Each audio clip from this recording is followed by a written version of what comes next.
You're giving comedy a bad name. I'm keeping it real. I'm saying doing Letterman with Nick. I'm saying Nick. How am I throwing him under the bus? I said he's done Letterman 7 times, killed every single time as only he can. So you're saying he should have taken a shit on the stage? You didn't let me finish. You know what? Can I just say? You didn't let me finish. I'm sorry. I said Nick has done Letterman 7 times, killed every time, and Nick, God bless him, where is Nick Griffin? Nick. Somebody get Nick Griffin. Tell him we're talking about him. We want his input. He's downstairs. Go get him. What else, guys? Liz, can you get him? I don't know why you're dismissing. Derosa needs to leave soon. So I don't know why he's so fast. I got another 30 minutes here. Hold on. Can you sit next to you, Nick Griffin? Joe, can he sit next to you? No. Sit on Paul's lap. Or take a chair. Sit on Naturman's lap. Give him a chair. Naturman just threw him under the bus. How did I throw him under the bus? I don't understand how I throw him under the bus. Sit next to Naturman. You didn't let me finish what I had to say. Nick. I simply said Nick has done Letterman 7 times. Hold on, Dan. How's that throwing somebody under the bus? It's not throwing us. Bring him up to speed. Tell him what you're talking about, and then see what he says. Here's what I'm talking about, Nick. And I'm saying this tongue-in-cheek, but I want to illustrate a point. First of all, the point is, would I get more mileage out of going on Letterman and killing with great jokes, brilliant material, theoretically, okay? Brilliant jokes, or going on stage and barfing on Letterman? No, you said take a shit on I said take a shit. Well, I retract that because maybe that's going too far. I would say probably killing on Letterman. Talk closer to me. Killing on Letterman, you think would do more for my career? Now, true or false? You've killed on Letterman no fewer than 7 times. Yeah, hasn't helped me. No, maybe that's just maybe that's my fault. I don't know. No, it's not your fault. It's the state of the business. Yeah. There's not enough people watching these shows because there's too much. There's. So where are you going with this? You seem like you've dug yourself a hole by I don't know where I'm making a point about how. I'm not really going to shit or throw up on Letterman. I said, but if you've got a YouTube video of that, theoretically, you might get more mileage out of that than killing with a great set. Just because of the spectacle and getting a lot of hits on YouTube. Let's really. Do you really want to get into this discussion? Killing it doesn't mean anything anymore. I just said that. I just said that. I'm saying that's the point of his whole thing. I know, but I'm saying but also shitting on somebody's face isn't the answer either. That's not the answer. The answer is getting fame any way you can. No, it's not. Well, oh no? No, it's not. Oh no, really? Because you have no rhyme or there's a gazillion shitting on X, Y, or Z videos on the internet that are getting no hits. Shitting on David Letterman. We just talked about Paul Mecurio getting bad fame because of what happened with Opie and Estee. On the Ed Sullivan Theater. There is bad publicity, and you can choose to then capitalize on it, but then you take your career. Would I ever do that? Hang on a second. Hold on. You could choose. Wait a minute. Wait. You could choose to capitalize on a bad situation, which you can do, but then you go down that road and you live with that choice for the rest of your life. Can we ask Nick if he has anything he wants to add to all this, because he's on a limited schedule here? Well, no, you've been on Letterman 7 times. Yeah, I did Letterman 7 times. I think but I didn't headline for years and years and years, so I was always working with these kind of big name comics, and one thing I did notice is that it's so much of it is out of your hands, and you can't you can't really control your own career. You can only do as good as you can. So obviously you want to go on Letterman. You want to do a great job. So at the end of the day, you can say, I did a great job on Letterman. It didn't get me anywhere, but I did what I was supposed to do, and that's going to get me back. I'll do that. All right. That's the point I was getting at, is that a stunt... Wait. Okay. Come on, Nick. There are no guarantees in this business. A stunt video is a stunt video, and it might get a lot of hits. And there's a lot of guys out there that ran face first into walls on video cameras and went. See, but you're not getting it. Hold on a second. Why is Johnny Knoxville bigger than I am? It's not fair. There's a million guys out there doing that shit. They're in the same position as us. First of all, I'm talking about doing something that guaranteed a billion hits. Guaranteed. It's not guaranteed. Shitting on Letterman's not guaranteed a billion hits. But it's short-lived. It's going to be guaranteed. You're going to be a 2-week phenomenon, and then you're dead. Let me just make my point. When you shit on Letterman, you'll be the guy who streaked at the World Series. It's not going to build a career. You get actual feces on that stage, and you're telling me, you're going to look me in the eye and tell me you don't get a billion hits within 24 hours. But it will not help your career. That may well be. You'll be on. All right. You'll be on O&A. I'm not going to do it because I have too much respect for myself as an artist, and because I'd probably get arrested, and it wouldn't help my career. Did you just call yourself an artist?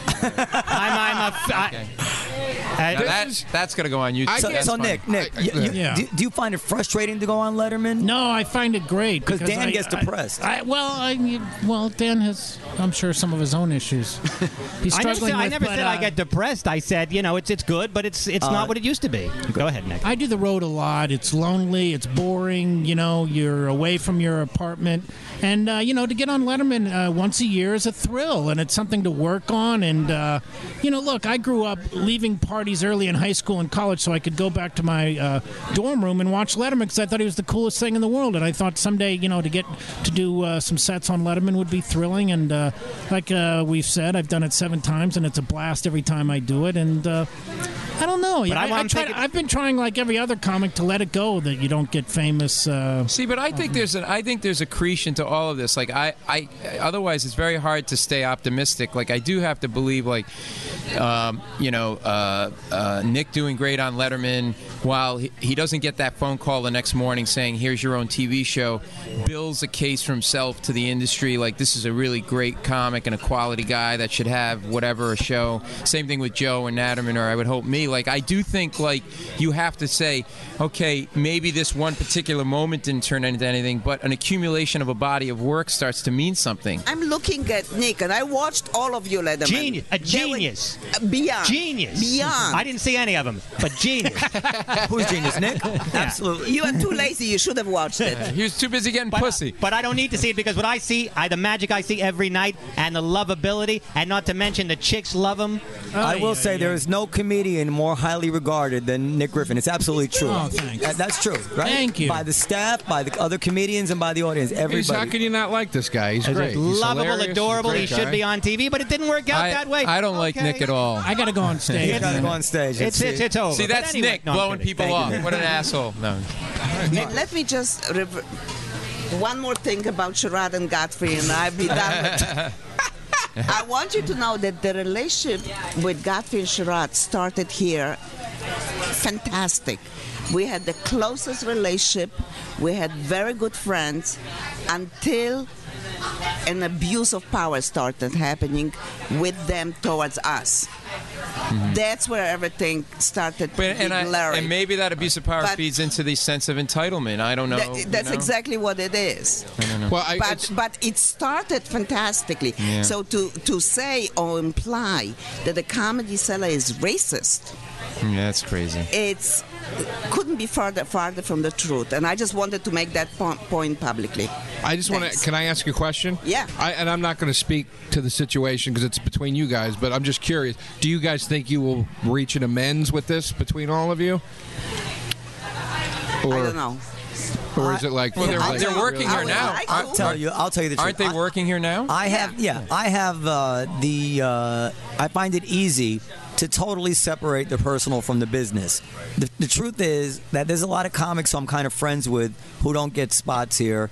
And there's comics who I fucking can't stand them who do get spots. It has nothing to do with how I feel about it. Sherrod and Godfrey do not get spots here because I like them or I don't like them. Right. So there's no reason it should change. They're good for the show. There's no reason it should ever change what kind of spots they get because I don't care. They don't have to treat me in a particular way or suck up. I mean, I guess there's some line they could cross where I'd say get the hell out of here, but they're not speaking their minds as delusional as I might think it is or as misguided. They're speaking honestly what they feel. That would never be a reason not to give them spots. Estee is not as forgiving as me. She finds it a lot harder to separate it. But even Estee, I don't think would affect their spots. I wouldn't. The only thing is I'm not going to stand for anybody abusing the club or the customers. Yeah. When it spills to that side of the business, I wouldn't look kindly on it. But they are strong acts. Yeah, they're great. And talented and all of that. And as long as that works. Somebody say something funny so we can wrap this up. Okay. Well, I'm going to go downstairs. Naturman's an artist. I have a spot in about 10 minutes. Joe, do you have a flip cam? No. I dare you, Naturman. Can you imagine if Naturman, oh my God. Took a shit on the Comedy Cellar stage. Yeah, the shit would come out and just immediately start complaining. Can I say goodnight, Dan? This has been a presentation of Comedy Cellar Productions. All rights reserved. Joe, you want to do the goodbyes here? Come on. Yeah. I got nowhere to go for another 10 minutes, and I don't want to be alone for 10 minutes. Hey, we'll see you next time on the Race Wars podcast.